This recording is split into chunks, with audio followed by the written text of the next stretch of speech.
Salut l'équipe, bienvenue dans LNB Club, l'émission préférée de Michael Douglas. Et ça, c'est la grande classe. Et donc, pour cette deuxième émission, il me fallait un casting hollywoodien. À ma droite Thomas, à ma gauche Thomas. C'est toujours aussi pratique de présenter une émission comme ça. Ça va les garçons? Ça va super, comme toujours. Notre petit rendez-vous bonbon mensuel sur le basket français, on adore.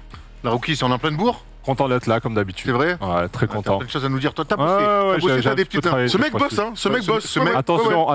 Avant de se plonger dans le sommaire, les gars, parce qu'on a plein de choses, les gars et les filles, on a plein de choses à vous raconter ce mois-ci. On va quand même faire un shout-out, parce que le week-end dernier, il y a eu quelque chose d'assez rare dans le basket français, et c'est bien de le souligner. C'est Amarassi qui s'est fait retirer son maillot par son club formateur de l'Asvel. C'était une belle cérémonie, Thomas. Ouais, amplement mérité. Amarassi, voilà, carrière incroyable.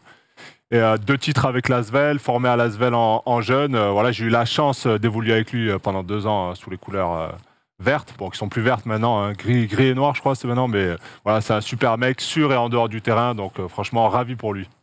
Est-ce qu'il existe un meilleur hommage à un joueur pour récompenser une carrière que ce maillot en haut d'une salle à l'Astrobal, bien sûr, qui va bientôt être délocalisé, bien sûr, mais voilà, Amarassi est récompensé pour 4 passages du côté de l'Asvel, des titres de champion de France, et puis une vraie aura au sein de ce club et en Betclic Elite. Donc voilà, bravo à Amara, les images sont fantastiques, grand smile pour un grand monsieur du basket français. La belle accolade avec Tony Parker aussi, hein, ça a été, il y avait une espèce de... Alors c'est la même génération, mais à peu près 80-82, mais voilà, c'était de très belles images, et surtout ça peut donner des idées au club français de club retirer historique, surtout, des bien clubs sûr. historiques, de Bah retirer oui, des maillots comme ça, c'est bien aussi pour le basket d'événementialiser ce genre de choses. Ouais, c'est important de ne pas oublier l'histoire, les gens qui sont passés par là, qui ont aidé aussi à construire cette équipe de l'Asvel, et voilà, il y a d'autres clubs qui pourraient s'en inspirer. Très bien, le message est passé en tout cas, monsieur Laroukis. Allez, on va tout de suite dans le sommaire de l'émission. On vous l'a dit, on a beaucoup de choses à vous raconter. On va commencer avec le débat sur cette équipe qui cartonne depuis le début de saison, voire depuis la fin de l'année. C'est évidemment le CB Cholet qui nous régale. Jusqu'où peuvent aller les Choletais? On ira ensuite sur le crack du Nord, Nadir Hiffi, qui réalise lui aussi un excellent début de saison dans la continuité de sa saison dernière. On fera une palette sur l'homme qui dit non. Ismaël Kamagaté, le deuxième meilleur contreur de la Ligue. On fera une palette autour de Thomas. Et puis on ira évidemment dans le top 10. Et on aura surtout une énorme annonce à vous faire en exclusivité dans LNB Club. On est prêts, les gars? On est vrai? Au max. Ouais, toujours, on attend que ça. ready. Allez, on enchaîne tout de suite. On enchaîne. Ok, excuse-moi, Lance Stephenson. Je te souffle dans l'oreille. Bientôt le championnat de France, peut-être. Et surtout, je souffle dans l'oreille de la régie qu'il faut lancer le jingle débat.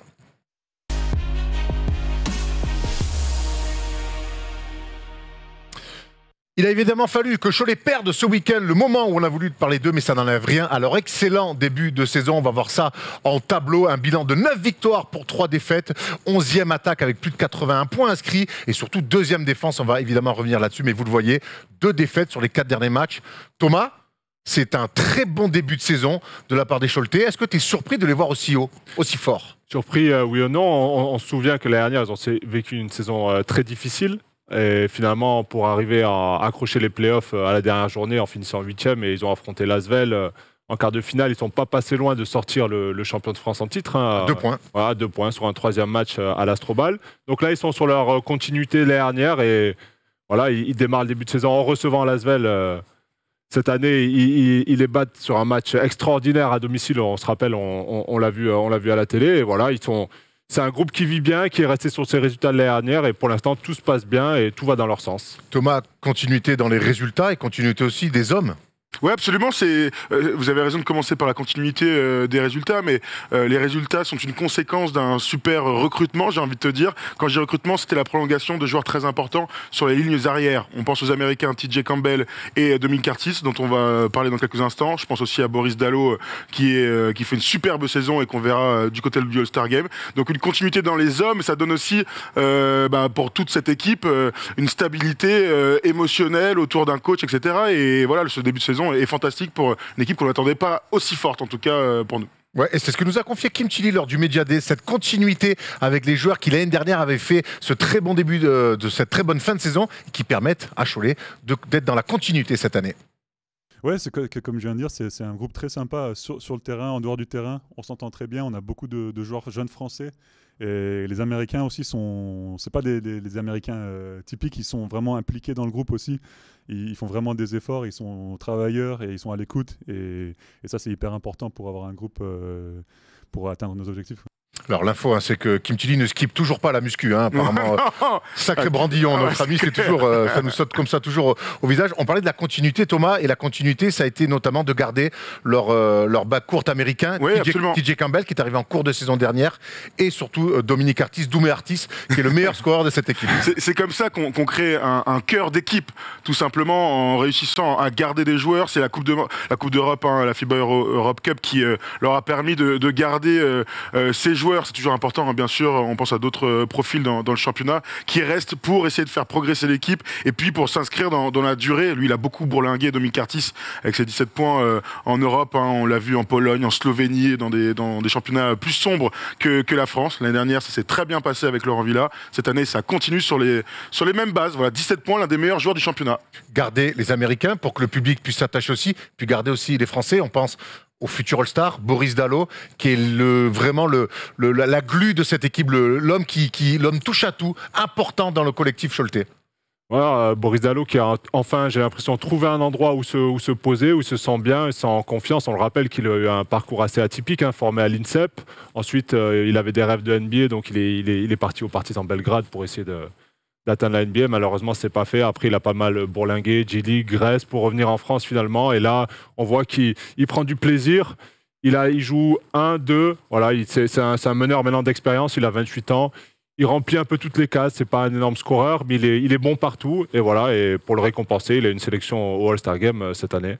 On parle de Boris Dalot et donc de tout cet effectif Choletais. On rappelle quand même qu'il y a un an, quasiment, pile poil, Cholet était dans une galère incroyable, quasiment relégable. Et on se demandait même si le club n'était pas en train de couler. Et un an plus tard, on est en train de faire un débat dans cette émission pour dire que tout va bien. Ça va très vite quand même dans le basket. Ça va très vite aussi dans le basket, Thomas, parce que cette équipe de Cholet, avec Lolo Villa, elle défend. C'est la deuxième meilleure défense du championnat. Absolument, Laurent Villa, dont vous pourrez nous raconter peut-être vous vos souvenirs et anecdotes, mais c'est vrai que j'ai eu la chance de discuter avec Kim Tilly pour préparer cette émission, et il m'a dit combien c'était un entraîneur hyper précis, qui avait des plans de jeu très précis. Donc ça commençait toujours par la défense, donc voilà, ça donne un super résultat de deuxième au point encaissé cette saison, et puis derrière en attaque, il donne beaucoup de liberté. Si tu fais le taf en défense, tu as le droit à t'exprimer en attaque. Voilà, c'est un coach qui est aussi très proche de ses joueurs, qui est très à l'écoute de ce qu'ils ont à dire à l'entraînement. Donc il y a une vraie symbiose, une vraie alchimie dans l'équipe entre le coach et le coaching staff.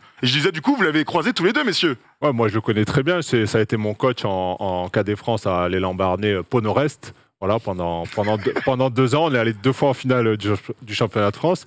Et ce qui est sûr, c'est que c'est un coach qui adore travailler. Il est passionné de basket, vraiment. Il aime ça. Il aime se renseigner. Il aime faire des vidéos, faire travailler ses équipes et surtout aussi le travail individuel. Et voilà, et ça, il est prêt à rester avec des joueurs après l'entraînement, venir avant l'entraînement pour travailler. Et comme tu l'as dit, il est proche de ses joueurs. Il aime échanger avec eux pour voir ce qui va pas. Et ça c'est important. En tout cas, pour moi, je trouve qu'en tant que joueur, c'est important de nos jours d'avoir un entraîneur proche, en tout cas, qui est ouvert à la discussion. On sait que parfois les coachs sont obtus, têtus sur des plans de jeu, etc.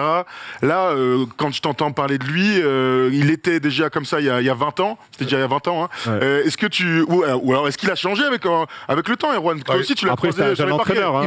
Bien sûr. Il a forcément changé. Moi, je l'ai croisé. Je le jouais à l'époque où j'étais donc à Biarritz avec Kenny Grant et Cédric Bisley. Ben lui, il coachait Pau. Et donc voilà. Moi, on le connaît depuis 20 piges, c'est sûr, mais ça a toujours été un passionné. Quand tu jouais contre Laurent Villa, même en Cadet France, tu voyais déjà des formes de jeu. Tu voyais un souci du détail qui était incroyable, et il a réussi. Il a mis du temps, ça n'a pas été facile. On se souvient qu'il a eu Pau, à un moment donné, on lui a filé l'équipe première de Pau, c'était pas un cadeau, ça s'est pas très bien passé. Il a été assistant après au Mans, il a pris son temps, puis aujourd'hui arrivé vraiment à maturité aussi avec dans un monde professionnel pro. C'est jamais simple d'être un très bon formateur, ce qu'était Laurent Villa, de basculer sur ça à l'échelle professionnelle. Il y a plein de bons formateurs qui n'ont jamais réussi à faire la bascule. Lui, clairement, il y arrive, quoi. Ouais, il faut pas oublier, comme tu l'as dit précédemment, il était à 2 doigts de se faire couper l'année dernière. Ils étaient en bas du classement et finalement, il faut une remontada extraordinaire pour finir en play-off. Donc parfois, ça se joue à peu. Et puis, on parle de la construction de cette équipe. Donc Laurent Villa, qui a, avec tout le staff de Cholet, construit une équipe quelque part aussi qui est très forte au rebond, parce qu'ils ont cette singularité d'avoir 3 mecs à plus de 2m10 ou plus dans l'équipe. Thomas. Ouais, c'est assez rare par les temps qui courent. On sait que en Pro A, c'est plus des intérieurs un peu plus petits, trapus, peut-être fort dos au panier. Là, ils n'ont pas trop de profils qui jouent au panier. C'est plus des grands assez athlétiques, qui sont capables de traverser le terrain rapidement, qui roulent vite sur les pick and roll, qui vont chercher des balles sur des alley-oops et moderne, du cercle à cercle. Du cercle à cercle. Un peu style NBA, on peut dire, voilà, comme ils aiment là-bas. Et forcément, ça prend des rebonds et ça prend de l'espace sur le terrain. Quand tu as 3 mecs à plus de 2,10 m, bon, tu peux pas mettre les 3 en même temps, mais quand on a déjà 2, ça prend de l'espace, ça prend du rebond et ça gêne. Ouais, c'est ça. Donc c'est clair que c'est un parti pris. C'est un parti pris. On parlait du recrutement en début de débat. C'est vrai qu'ils ont à la fois des jeunes joueurs au potentiel.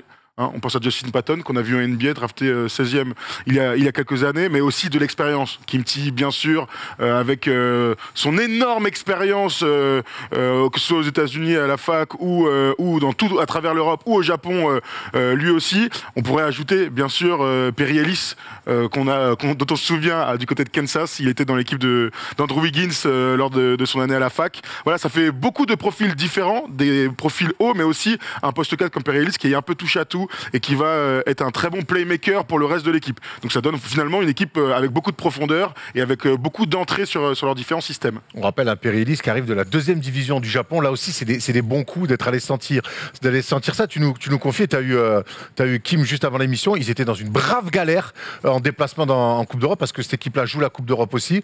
Mais il nous disait que malgré la galère, parce que ça a fait, je crois, 14 heures plus 20 heures d'avion. Ils ont fait. Alors, ce qu'il m'a raconté, c'est que donc la FIBA Eurocup qui a pu jouer il y a 10 ans, il y a 12 ans maintenant, Tom, tu vas pouvoir nous raconter ça. Mais en effet, Cholet est sur 2 tableaux, donc avec l'élite bien sûr, mais aussi cette compétition dans laquelle ils ont de l'ambition. Bon voilà.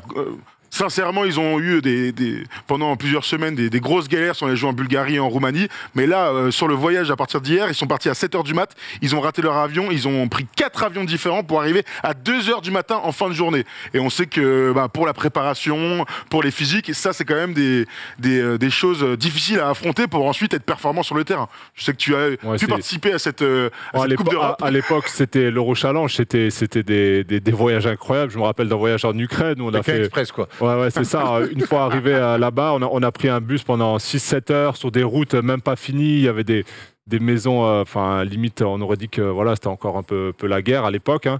Et on est arrivé dans un hôtel, bon, pas très joli. Pas 4 étoiles, mais le plus marrant dans tout ça, c'est que l'équipe... Bien accueilli par contre à l'hôtel. Ouais, très bien accueilli, c'était très sympa. Mais le plus marrant dans tout ça, c'est que tout le public de ce club-là, c'était des gens de l'armée. C'est-à-dire qu'il y avait 2000 militaires comme ça, posés, qui regardaient le match, qui faisaient quasiment aucun bruit, qui applaudissaient un peu. J'imagine que vous avez perdu du coup. Non, on a gagné. Après prolongation, je crois, mais ils étaient comme ça. C'était assez impressionnant. Et c'est sûr que dans des Coupes d'Europe comme ça, un peu, on va dire, de 2e, 3e division, on peut avoir des matchs assez sympas dans des villes qu'on n'aurait jamais visitées tout seul. Vous étiez allé en finale, d'ailleurs. On avait fini en finale contre la Virtus Bologne chez eux, devant 10 000 personnes. Virtus Bologne, où à l'époque, il y avait Earl Bookins à la main. On était avec Nando De Colo, Rodrigue Bobois, Kevin Séraphin. On avait perdu sur une dernière possession contre eux.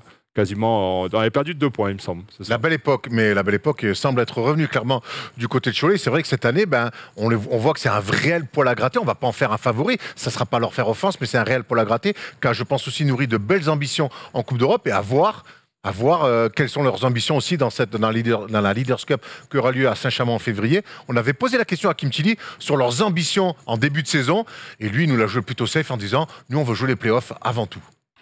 Oui, c'est vrai c'est ce qu'il faut qu'on se mette comme objectif. On a le groupe cœur de l'année dernière qui est avec Boris Dalot, TJ Campbell, Artis qui reviennent, et puis Laurent a construit une équipe autour d'eux. Et c'est vraiment une équipe talentueuse, jeune, talentueuse, avec beaucoup d'ambition et qui travaille dur. Là, ça fait un mois et demi qu'on a repris la prépa, on travaille hyper dur et c'est que du positif. Pour atteindre nos objectifs, c'est ce qu'il faut faire. Voilà, un groupe qui vit bien, ça on a bien compris et ça se voit aussi dans les résultats. Et donc sur le terrain, un dernier petit mot quand même sur les Choletais, c'est les JFL. On sait qu'une équipe en France qui tourne bien, c'est une équipe aussi avec des JFL qui sont mises à l'honneur, et on sait que dans cet effectif de Cholet, tout le monde a un rôle à jouer. Le plus petit temps de jeu, c'est Hugo Robineau, formé au club, qui prend déjà plus de 10 minutes par match. Tout le monde joue dans cette équipe-là, ce qui fait avoir de la profondeur, c'est aussi important, Thomas. Ouais, c'est toujours de la force d'une équipe de pouvoir faire des rotations. C'est toujours plus difficile à scouter une équipe qui a plein de joueurs qui jouent plutôt qui se repose sur un ou deux joueurs. Voilà, clairement, ils ont plein de joueurs de devoir. Ils ont un électron libre, c'est Dominique Artis, voilà, qui a toutes les munitions pour scorer. Voilà, c'est un très très fort scoreur, un petit deuxième arrière. Et derrière, autour, il y a des soldats qui font le taf. Ouais, Enzo Gudusina, Boris Dallon l'a dit, Nils Sako. C'est un mix parfait entre ce qu'on aime dans notre championnat, c'est-à-dire bien sûr des Américains forts, scoreurs, etc., leaders. Et qui reste qui reste absolument, c'est important. la continuité, allons aussi là-dessus, on parlait de continuité, mais il se passe un truc à MRA, et c'est vrai que sur le premier match contre l'Asvel, ça nous a tous sauté au visage, comme tu disais, Erwan.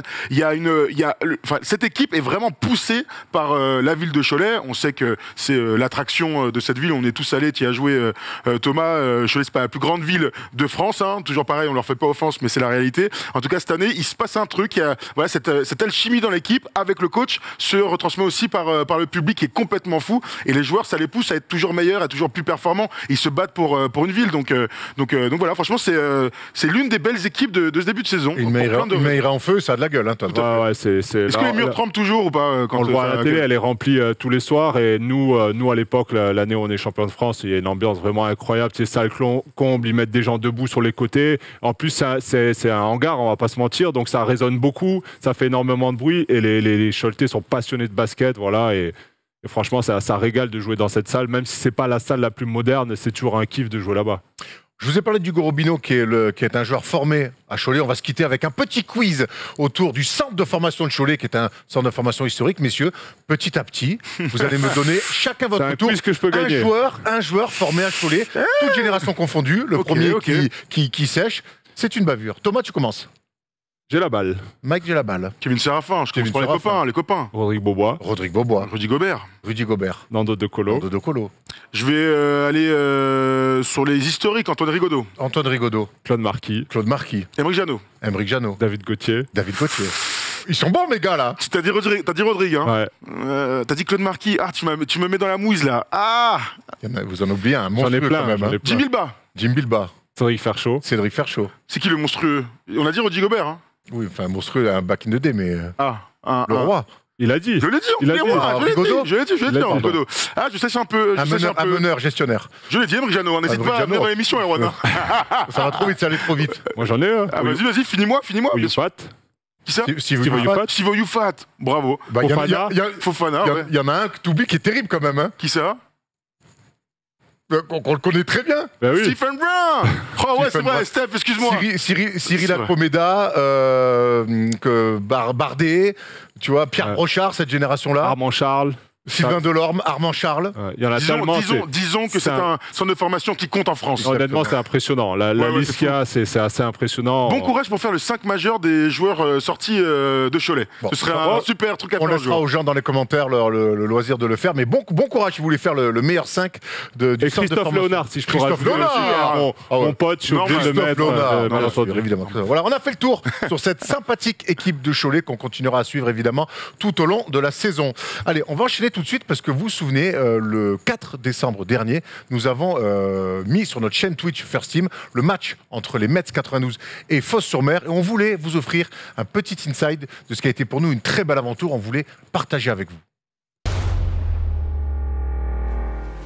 Je vois que beaucoup de gens pensent que les Mets, on joue pour victoire, mais c'est pas du tout vrai, on joue pour la victoire. On sait que personne ne se laisse abattre, mais aucun match n'est facile de toute façon.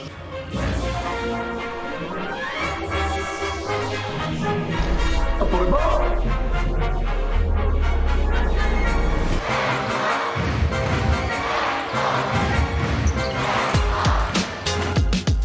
Il va prendre sur un pied, ça rentre dedans. Et avec la faute en plus.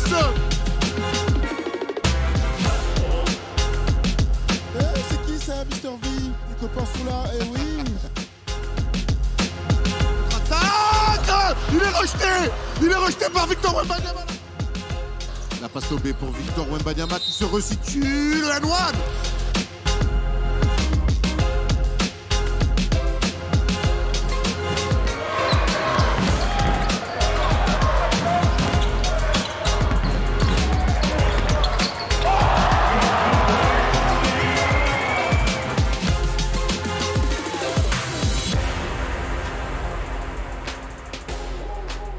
franchement, je joue pour gagner, que je marque 0 points, 100 ou 15, ça m'est égal. Mec, on est là, hein. La first team, comme d'hab.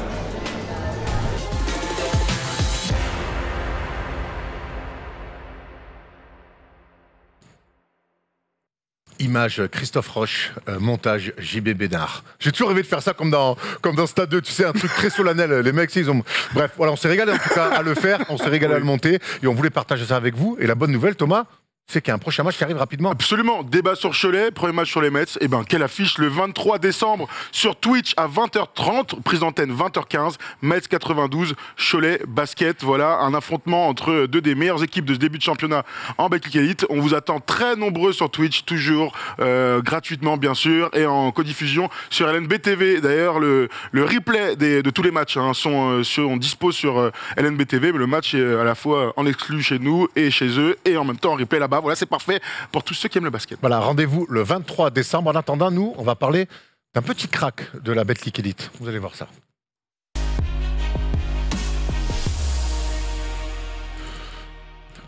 Le 2 décembre dernier, Nadir Ifi a scoré 32 points face à la SIG Strasbourg.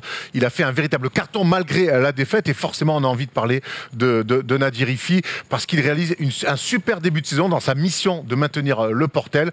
Avant d'aller sur vos impressions, on va revenir d'abord sur sa sensation, sur cette performance monumentale de mettre 32 points à peine 20 ans dans l'élite. Écoutez, mettre 32 points à 20 ans, c'est vrai que c'est quelque chose d'énorme. C'est pas tout le monde qui fait ça. Mais aujourd'hui, on a perdu contre Strasbourg et ça n'a pas tellement de valeur. Je pense que si on avait pris ce match, ça aurait beaucoup plus de valeur. Mais c'est clair que c'est quand même une très belle performance. Faut en tenir compte. Tu as senti que c'était un match particulier pour toi? Tu t'es senti mieux que d'habitude? Même si ces derniers temps, tu te sens souvent bien?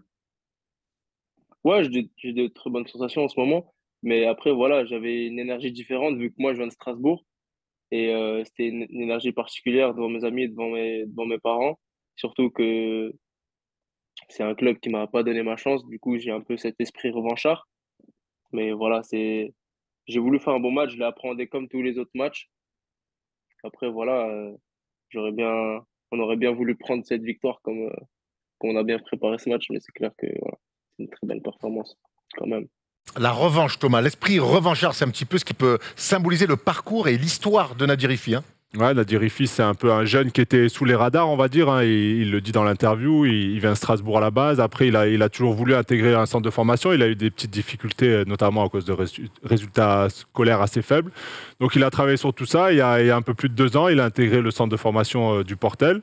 Voilà, bon, à la base, il était prévu pour jouer à les espoirs, s'entraîner un peu avec les pros. Et le tournant dans sa carrière, c'est l'année dernière, en cours de saison, le Portel décide de se séparer de son entraîneur principal pour remettre Éric Girard en janvier à la place. Et Éric Girard, au bout de quelques journées, le lance dans le 5 de départ. Et à ce moment-là, le Portel est à 3 victoires, 12 défaites et ils finissent la saison avec Nadir Ifi à la main en titulaire, même sur beaucoup de matchs. Ils finissent avec un bilan, il me semble, de 10 victoires et 9 défaites sur les 19 derniers matchs. Ils font une remontée incroyable et ils se maintiennent. Donc, c'est un grand partisan du maintien du Portel l'année dernière. Il confirme cette année ce qu'on a pu entrevoir en fait de saison dernière. Il fait un début de saison incroyable. C'est une des surprises de ce début de saison, une des révélations. Tout le monde a les yeux rivés sur lui maintenant. Et franchement, il fait kiffer à avoir joué. C'est un joueur incroyable.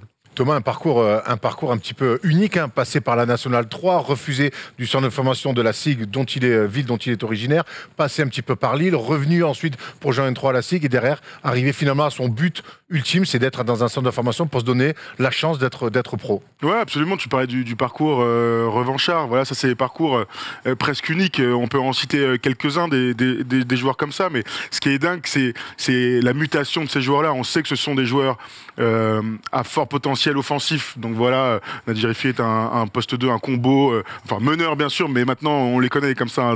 D'abord scoreur, on le voit avec 14 points par match, 32 points, c'est une perf exceptionnelle, capable sur des tirs drop, sur des lay-ups, sur du tir extérieur, de peser sur les matchs. Mais moi je suis toujours bluffé par comment ces mecs-là arrivent à se sortir d'une carrière qui aurait dû le limiter à la N3, la N2 et pourquoi pas de la N1. Saisir sa chance, c'est ce qu'on dit souvent pour les joueurs NBA, ça marche pour les joueurs en Europe aussi. Et puis ça nous fait penser à certains exemples. Alors, on pense à ton cousin, Jacques Allingue, qui est lui aussi passé par la Nationale 3. On pense à Thomas Corneli, qui était sorti du centre de formation du CSP, qui a dû passer par la Nationale de lui. Mais il n'empêche que le step, il est quand même... il est immense, qu'on peut le dire. Il est immense. Oui, bien sûr. Ou alors David Denave, contre qui j'avais joué, moi, personnellement, en Nationale 3, quand il était à Sorbier, pardon. Et moi, j'étais à Martigues. Le mec, derrière, 2 ans après, il était en Pro B. Bon, il y en a qui réussissent mieux que d'autres, apparemment.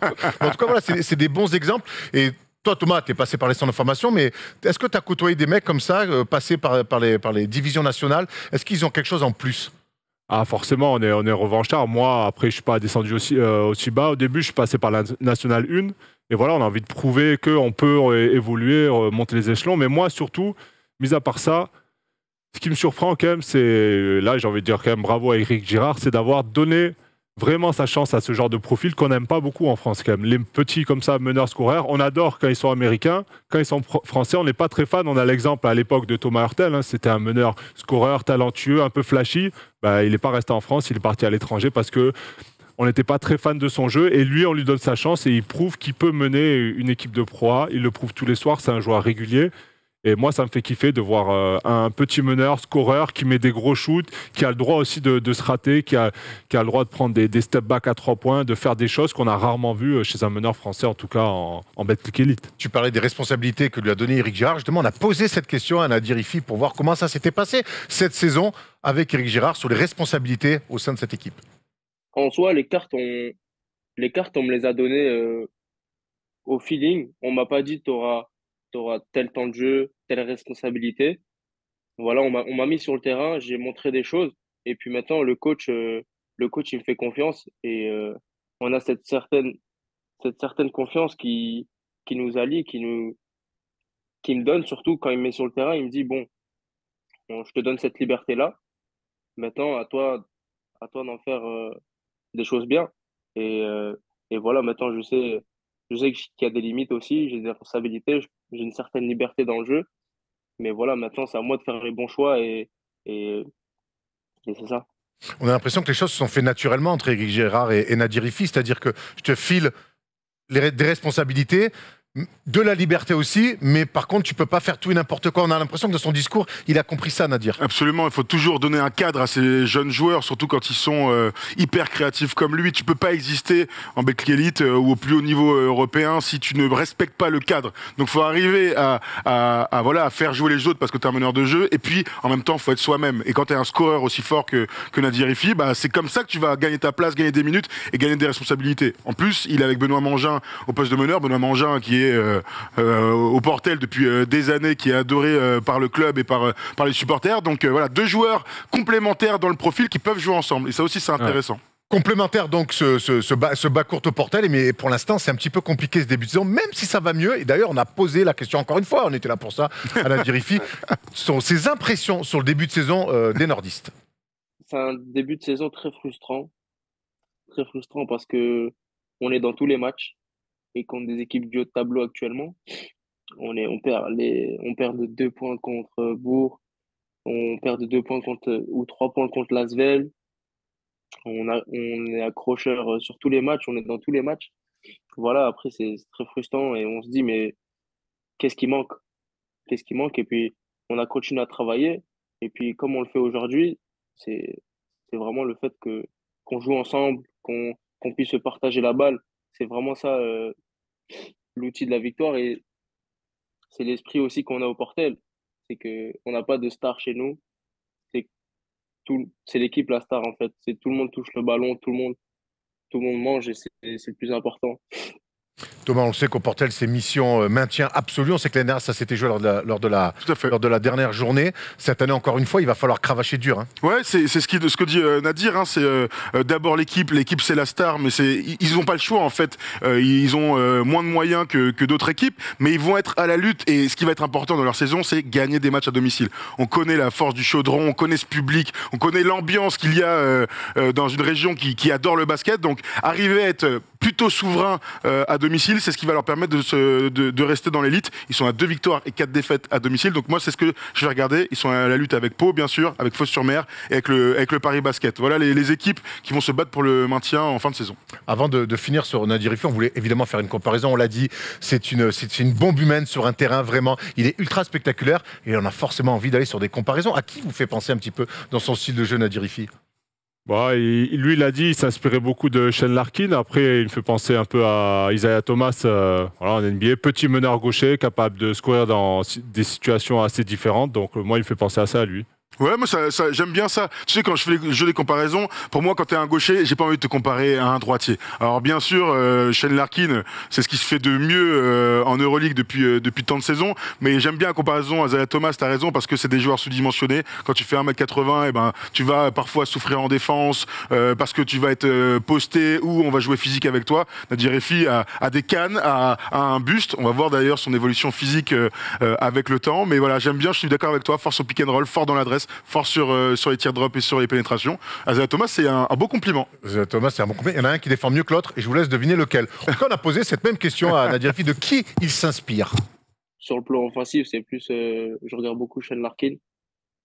Et j'ai pas vraiment de gars NBA, voilà, on sait que, voilà. Mais en Euroleague, je regarde beaucoup Shane Larkin, Scottie Wilbekin aussi, sur le combo. Et puis, j'ai l'occasion aussi de parler avec lui. Shane Larkin, il me donne beaucoup de conseils et tout, donc c'est vraiment cool. C'est pas le pire des exemples, hein, Shane Larkin et Scottie Wilbekin. Hein. Ouais, c'est clair. Scottie Wilbekin, Shane Larkin. En tout cas, on lui souhaite la même réussite. Hein. Ah, clairement. Même carrière. Il t'a dit qu'il discutait avec lui par texto. Il parle avec lui par texto. Ouais. Il échange avec Shane Larkin. Ça, c'est les liens qu'on aime bien. Hein. Ah bah ouais, ça rajoute encore un peu plus de folie. Thomas, c'était qui ton mentor, toi, quand t'étais pro? Dis-moi. Oula, bonne question. Je te mets dans la mouille sur celle-ci. On n'a jamais eu, c'est bien ça le problème. Moi, tu me connais, je suis un électron libre. C'était pas ma priorité, le basket. Après, sur MSN, t'avais rarement des mentors à trouver. Hein, si tu vois ce que je veux dire. Tu whizzais pour rien. Voilà. En tout cas, merci à Nadir Riffi d'avoir répondu à nos questions et on suivra évidemment la mission maintien du Portel tout au long de la saison. Allez, c'est parti, on vous l'a promis. Il y a une petite surprise et une annonce exclusive dans Club LNB.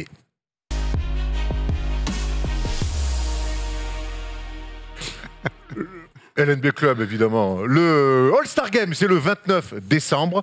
Vous avez déjà connu les effectifs France, effectifs monde. On n'a pas dit que Laurent Villas serait le coach de la sélection monde. C'est vrai, on l'a pas dit. On l'a pas dit, mais on l'aurait pu. On le dit maintenant. Il le sera. Bravo Lolo. de la salle FAL de Biarritz. Te voilà coach du All-Star Game. Bravo à toi, mon Lolo. On va annoncer, parce que ça n'a pas encore été fait, les participants au concours le plus spectaculaire à chaque fois, le concours de dunk. Thomas, on va annoncer les 4 participants avec, sans surprise, Dylan Afomama de Fos-sur-Mer, qui est le tenant du titre. On aura du Paris Basketball, le saignant et le juteux Juan Bégarin, en même temps pour faire le concours de dunk, vaut mieux être juteux. Stéphane Moody qui sera forcément de bonne humeur pour faire ce concours de dunk, le meneur de Rouen. Et puis la bombe physique, dis-le. Hein. Je ne sais pas comment le définir. Yves Ponce, en tout cas je ne sais pas comment le définir, mais je suis très curieux de le voir, de Lyon-Villeurbanne qui sera là. Les gars, c'est un plateau qui a vraiment de la gueule. Ah, franchement, c'est magnifique. Moi, j'attends surtout les dunks de Yves Ponce. C'est totalement mon style. Très aérien, élégant, et moi j'adore les mecs qui jettent la balle dans le cercle. Moi je m'en fiche un peu des figures, tant que la balle elle transperce le filet, ça me va. Toi t'es un peu comme, tu crois que c'est du dive quoi. Si ouais, tu moi j'adore quand c'est l'entrée dans l'eau qui t'intéresse. C'est ça, moi j'ai... Regarde-le celui-là. On a 4 profils, ouais. 4 profils très différents. Ouais, 4 profils différents, des petits, des plus grands. Yves Ponce est le grand favori, il nous fait un peu penser, je sais pas si vous m'autorisez cette comparaison, à DJ Stephens peut-être, qui est l'un des meilleurs dunkers qu'on ait vu dans ce concours du côté de l'Accor Arena. 4 profils différents, c'est ce qu'on aime. Et ce qu'on aime moins, c'est quand il y a des très très grands qui tentent des choses. Là, on est plutôt sur des mecs qui ont beaucoup de jump. Donc voilà, c'est le concours le plus attendu par tous les fans de basket. Et je sais que vous serez très très nombreux, encore 15 000 le 29 décembre du côté de l'Accor Arena. On y sera aussi pour regarder le match. Mais voilà, c'est la fête du basket français. Et puis il y aura Victor. Et pour tous ceux qui n'arrivent pas à avoir de place pour aller voir un match des Mets, ce sera l'occasion de voir Victor dans des super conditions. Et oui, la billetterie est ouverte donc pour ce match le 29 décembre, le All-Star Game, qui est toujours le grand rendez-vous de la saison en Betclic Elite. Lui ne sera pas au concours de dunk, mais ça se passe quand même très haut avec Ismaël Kamagaté. C'est la palette, tout de suite.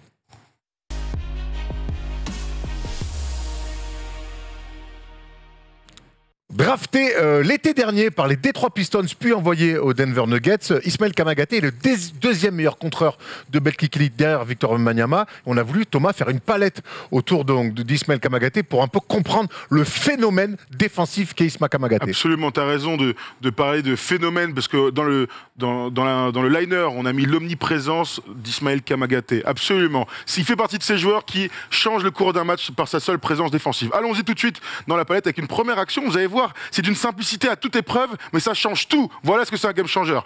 Ismaël Kamagaté est grand, a des longs bras et un super timing de contre. Regardons son placement d'abord. Action basique avec un jeu post-up pour les joueurs de Bourg-en-Bresse. Ismaël Kamagaté est clairement en aide. Il laisse complètement son joueur ligne de fond. Il sent bien le coup. On parlait de timing R1 sur cette action. Eh bien, il sent le petit spin là pour aller marquer main gauche, et Kamagaté va placer ce contre. Ça, c'est des actions d'école de grands bons contreurs, Thomas. Clairement, on le voit au début de l'action, il a toujours un regard avec son joueur. Il check pour savoir où il est exactement.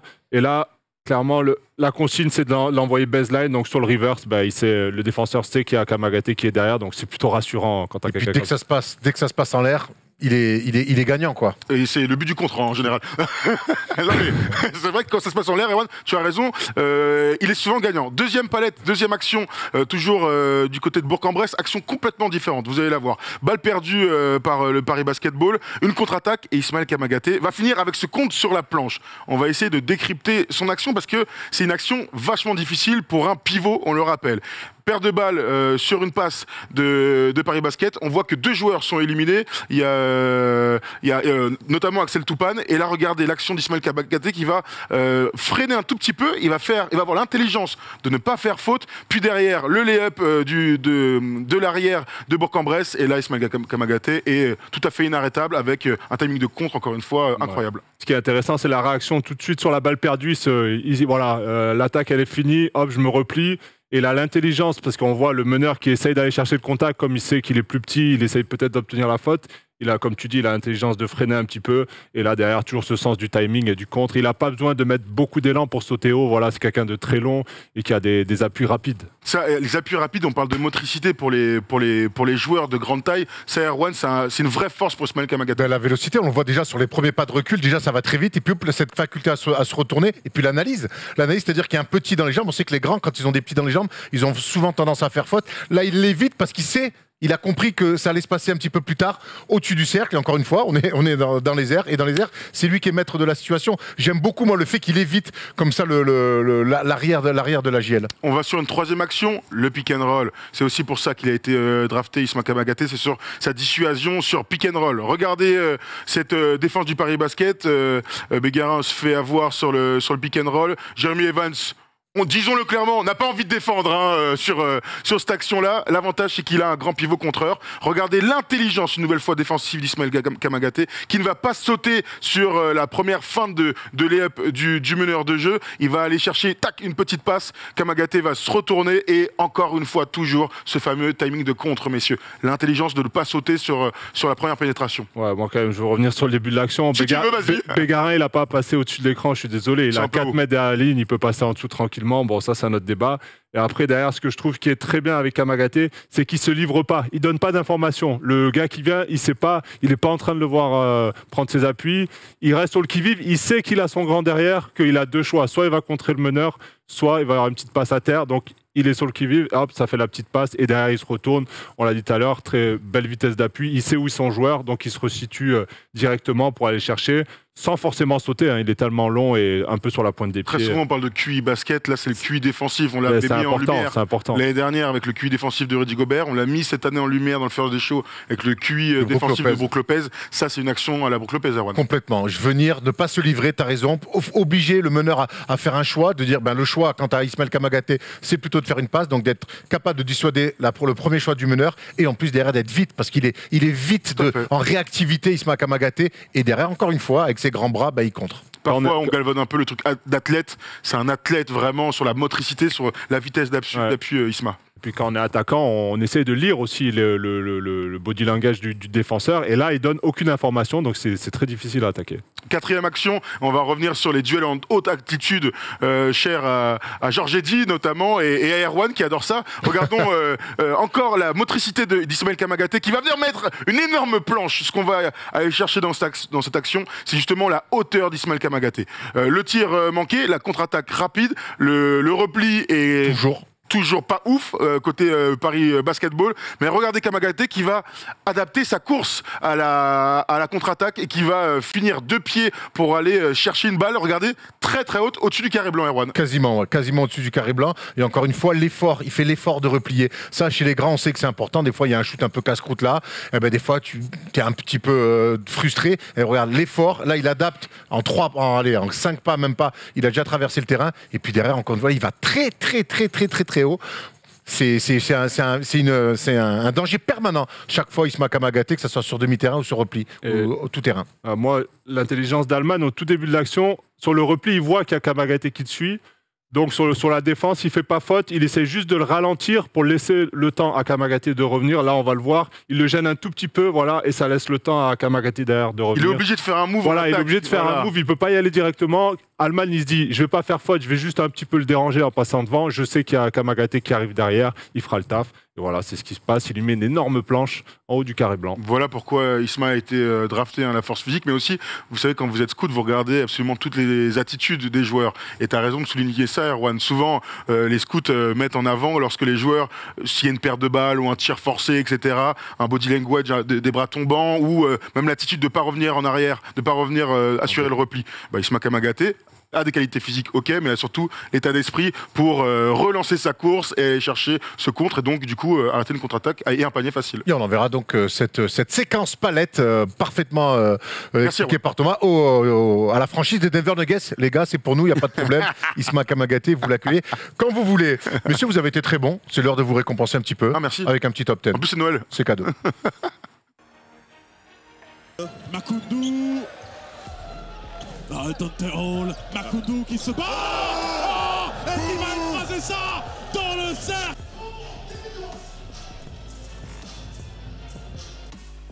Il est bien serré.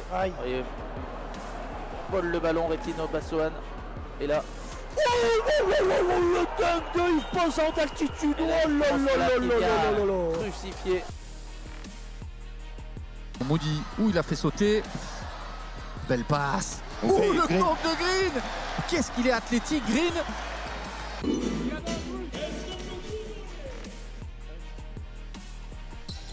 Attention, le rebond offensif là qui est donné, lâché. Le rebond quand même pour Alain Dokosi, ça relance à Foumama en contre-attaque.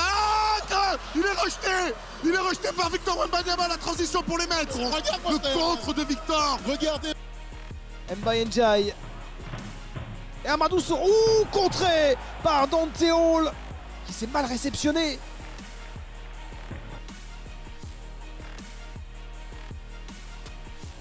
L'adresse en berne, catastrophique, l'adresse à 3 points des Phocéens. Allez, ça va, un panier de Garland Green. Ouais.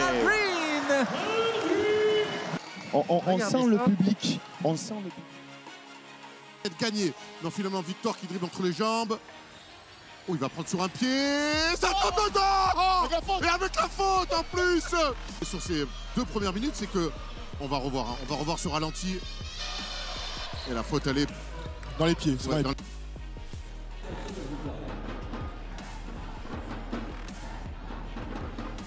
Palmer Junior profite de l'écran pour retrouver l'arrière à l'intérieur. Le pick and roll. Wow, oh, oh.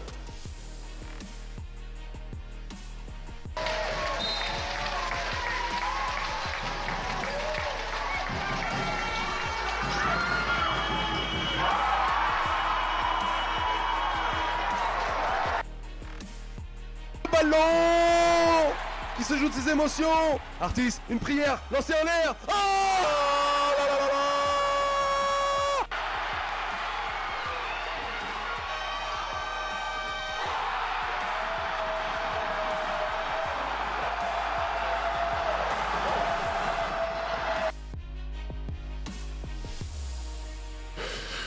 Super top 10 et merci beaucoup à Sonia Alberto pour cette magnifique image du buzzer de Dominique Artis. Ouais, incroyable T-jeu avec la planche pour la victoire face à des valeureux provençaux. Mais quel tir incroyable, messieurs. Hein. Ça, c'est les grands moments de basket. Hein. Et la célébration derrière nous rappelle les grandes heures de quand on jouait ou les grandes heures de ce qu'on peut voir en NBA quand tu jettes par terre là, sur ton équipier. Ça, c'est vraiment le tir Ave Maria par excellence. Ça régale. Bon, les buzzer beaters, c'est toujours incroyable. Moi, ça me rappelle le buzzer beater qui avait fait le top 10 de ESPN aux États-Unis avec Vichy, où il avait marqué contre Limoges, à Limoges du milieu de terrain pour la victoire. Quasiment le même. Après, c'est des émotions où tu sais plus où tu habites clairement.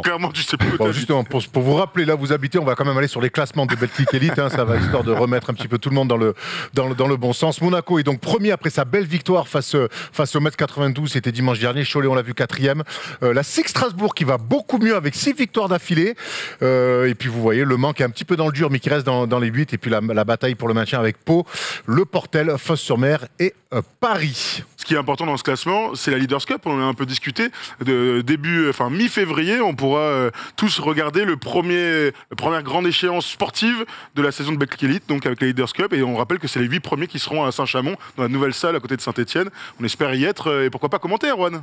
Il paraît. Un petit point sur les stats individuelles de cette Betclic Elite pour voir encore une fois qu'il y a beaucoup de choses qui sont dominées par Victor Mbanyama. 23,6 points pour le joueur des Metz 92, 9,4 rebonds. La passe, c'est Michael Stockton, mais qui partage ça avec David Holston. Ismaël Kamagaté, vous l'avez vu, deuxième meilleur rebondeur aussi, en plus d'être deuxième meilleur contreur du championnat.